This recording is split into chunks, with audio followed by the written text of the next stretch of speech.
Nahihirapan maialis ang USS Guardian sa pagkakasalsad dito sa Tubataha Reef sa Palawan dahil sa masamang panahon.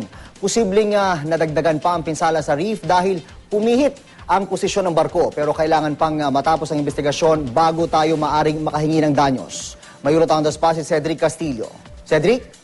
Yes, June, dahil sa patuloy na di umano ay masamang kondisyon ng dagat sa lugar na pinagsadsaran ng US Navy vessel na USS Guardian, pumihit daw ng 90 degrees bunsod na mga alon ang barko mula sa pagkakasadsad nito sa corals ng Tubataha Reef.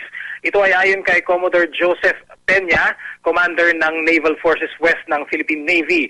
Dagdag pa ni Peña, stable naman daw ang barko pero dahil nananatili itong nakapatong sa Coral Reef ay posible raw na nakadagdag ang pagkakapihit ng barko sa nauna ng damage na naidulot nito.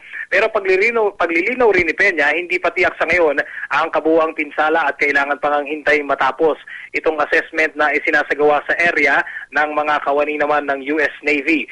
Sa ngayon ay may 4 ng salvage tugboats na nakadeploy sa area para pag-aralan kung paano may aalis sa pagkakasadsad ang USS Guardian. Itong mga tugboats na ito ay sa US Navy at ito yung nakatakdang humila doon sa barko. Pero sa ngayon ay hindi pa rin malinaw kung kailan mahihila ang naturang barko at kung saan ito balak dalhin.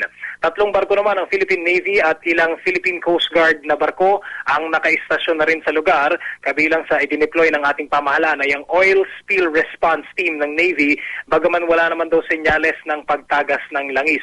Sa ngayon ay wala pa naman daw hinihinging tulong ang US Navy sa mga assets ng Pilipinas, pero nakantabay pa rin daw sa lugar ang ating mga barko hanggang 10 araw bago nito kailanganin bumalik sa base at mag-replenish naman ang kanilang mga supplies.